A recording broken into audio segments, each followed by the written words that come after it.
Wouldn't it be great if your car would last forever and you would never have to buy one again? Think of the financial freedom. Think of all the car payments you've had to deal with and every time you've paid off your car just for it to break a week later.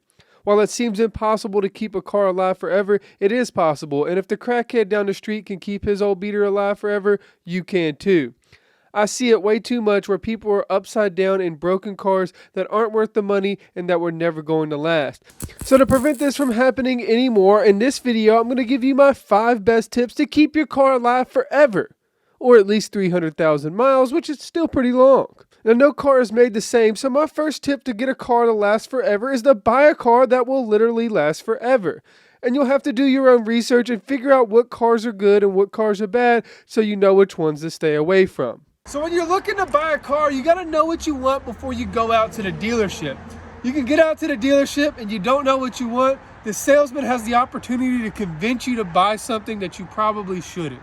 Not only do you have to know what the good cars are, but you also have to find them in a good condition. I got good cars all over the place right here. This is a Honda right here. It's a pretty decent newer vehicle. Now it does have a CVT transmission. You got to be careful with that because that can raise the long-term cost of owning this car. Now I bought this one in very good condition. As you can see, the body's in great condition. There's not many dings or dents on it. There's no rust on it. And it's a good car. This is probably some of the best powertrain systems Toyota ever made. These cars literally will last forever if you take care of them. This is what you want to look for, guys. You want to look for a car just like this. This is what I did. I bought a car that needed a little bit of work, not much, but it was a good car and I knew it was, and I got it for a heck of a deal. I just couldn't pass it up. And that's what you got to do. You got to know what you want. When you know what you want and then you find the deal, you know, you can take your time. And that's the other thing about buying cars. You don't want to rush into a major decision like buying a car. There's no rush to make the purchase. I don't get it when people come up and they're like, hey man, I need a car by next week. I got this money. I need you to get a car for me by next week. It's like, what's the rush, man? What's the deal? I know everybody needs to walk, everybody needs to get around, and there's lack of transportation, but you should not rush a purchase like buying a car. You should be thinking about buying your car months before you even make the purchase. You want to know what's in the car, okay? You want to know the things like the powertrain system. You want to know what size motor's in this thing. This has got a V8 in it.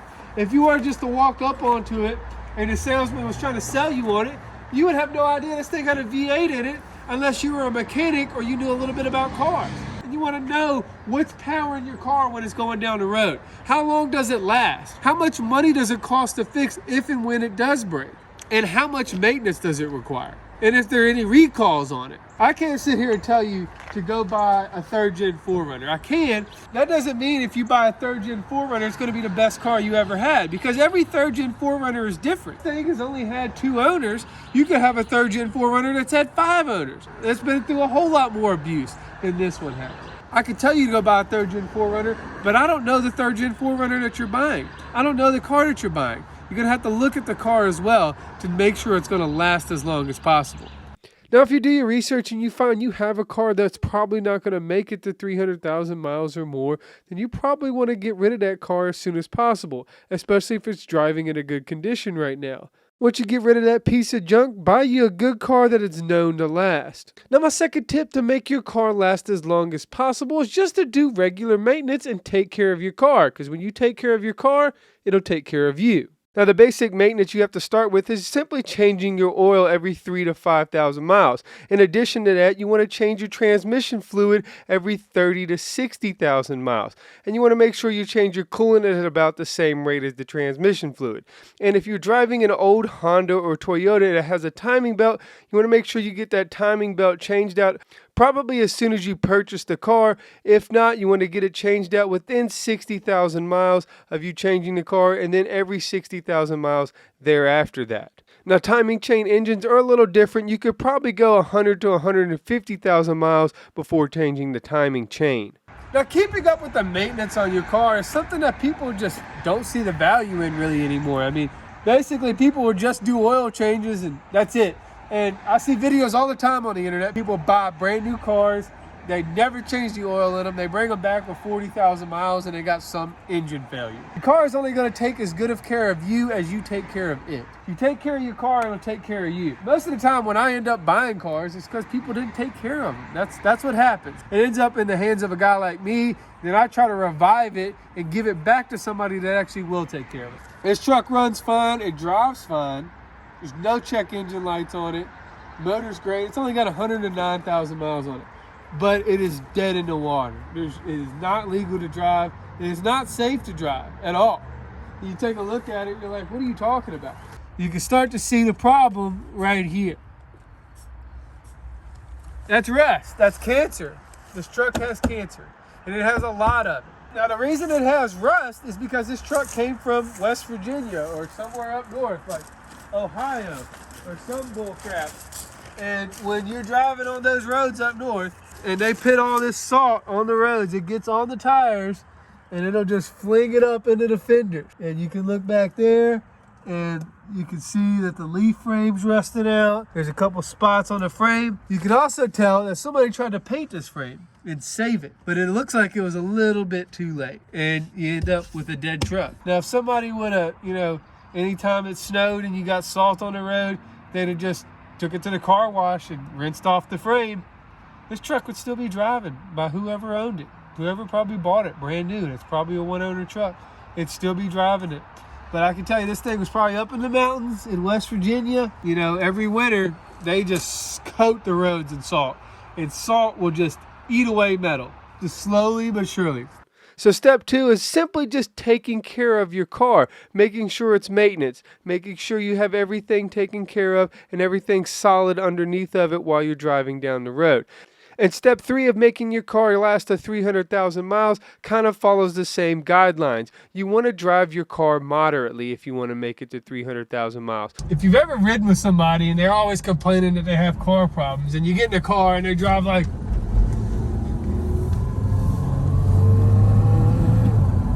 and they're just flooring it down the road, you know what I mean? And I didn't even want to floor my car that bad, because I don't like to beat on my car.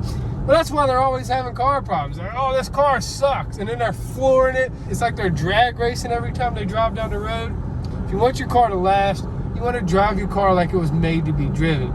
None of these cars out here on the road are made to be race cars, okay? This is not a NASCAR circuit. This is not, Cletus McFarland Freedom 500 out here. This is regular daily driving, okay? You want to drive like Miss Daisy. This is how you make your car last, guys. I know it's not sexy at all. It's really not. It's not entertaining to drive like this. But hey, you know what is sexy? Having a lot of money in the bank. And if you have a lot of money in the bank, you probably have a car that's been on the road for a long time because you haven't had to put money into it. Cars are just money pits, guys. And the more you put your foot to the floor, the more money you're gonna have to put into that pit. And that goes with any car. If you want to have a race car, the harder you put your foot to that floor, the more money it's going to cost you to go fast, okay? It's just, you can ask any race car driver. They're building their cars. Those cars cost hundreds of thousands of dollars. They put lots of money into those cars. And they're designed to drive like that. They're designed to just be revved up at max RPMs for a long time. These cars are meant to be driven at very moderately. I mean, they're not meant to be driven over 110 miles an hour, obviously.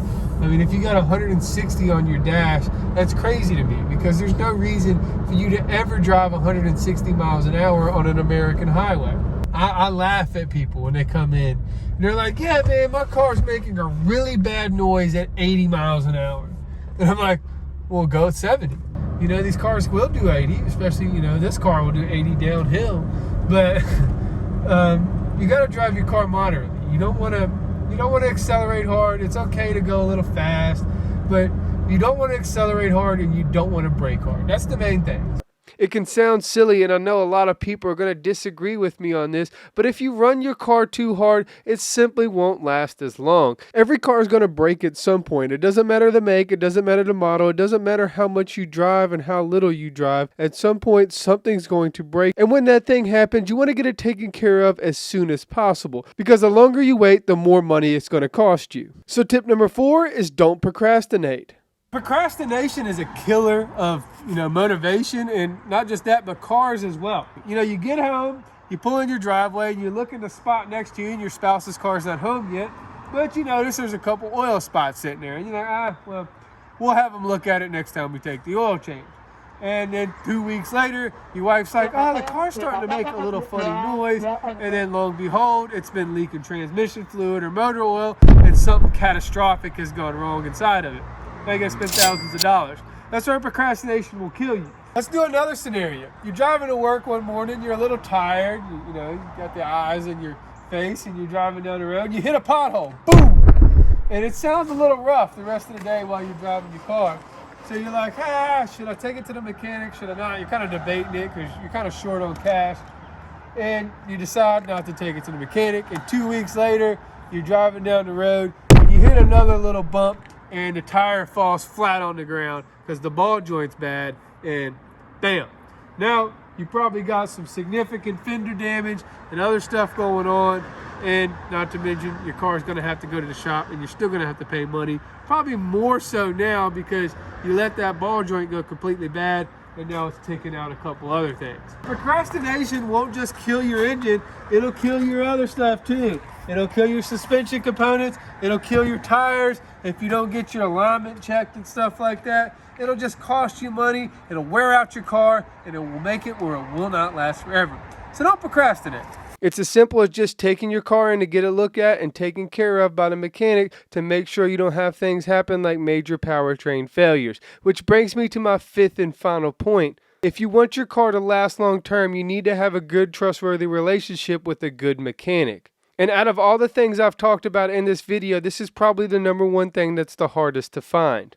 But usually people don't take their cars in because they simply don't trust the mechanic and they don't want to take their car in for a simple leak and then leave with a $2,500 bill with all this other stuff that they don't think they really needed. And this happens way too much in the industry, and it's not always mechanic scammers that are doing this. Sometimes it's mechanics that simply just don't know what is going on and they just over-recommend jobs just to cover all the bases. So you want to find a mechanic that's trustworthy and knows what he's doing, which can be very difficult to find. And the main thing that makes a mechanic good at what he does is his diagnostic skills. Finding out what is wrong is half the battle, and if you have a mechanic that knows your car like the back of his hand and he can figure out a problem pretty quickly, that's the mechanic you want to stick with. And sometimes mechanics are specific to certain cars, so if you have a Toyota, you might be able to find a Toyota mechanic in your area that knows the car pretty well and will take care of it for its entire life. But not everybody is this lucky, so some people have to rely on multiple mechanics for multiple different things. So if you could find a good oil change mechanic, then go with him for your oil changes. If you could find a good transmission mechanic, then go with him to take care of your transmission. If you could find a good state inspection mechanic and brake mechanic, go with him with your state inspection and brakes, and so on. As long as your car is getting taken care of, it really doesn't matter. But you want to make sure you stay on top of everything. That way you don't have costly repairs that turn you upside down in your vehicle. The value of a car in America is really, really high. You need a car basically to live life. So this car right here is part of my goal, part of my process here to find all the vehicles that practically last forever and show you how to restore them so you can have them for yourself. And this is a 3rd Gen 4Runner. Just like mine. This thing actually made it to 309,000 miles before the engine finally gave out. And it had some help. It didn't do it on its own. It didn't just fail on its own. Somebody used and abused this thing a whole lot, and it ended up cracking the heads on the engine. It's a common issue on these motors, and that's what you got to look out for and that you got to know before you buy anything like this. You got to know the common issues, the common problems, and the common fixes, and that's what I'm here for. So we have a couple other vehicles outside and that are coming to the lot that I'm going to be doing this process with as well, showing you how to restore them, showing you how to make them your own, and how to make them the best vehicle you'll ever own. If you're interested in that or any of my other videos, subscribe to this channel here and help me make it to 100,000 because I'm going to do something really special for y'all when I make it there. You can also follow me on Instagram and Facebook where I post weekly content about the day-to-day things that I do, and I also post, anytime I see something screwed up in the automotive industry. Thanks for watching, and whatever you do, however you do it, make sure you work hard, make sure you play hard, and most importantly, make sure you stay dirty. You can just call me Eddie.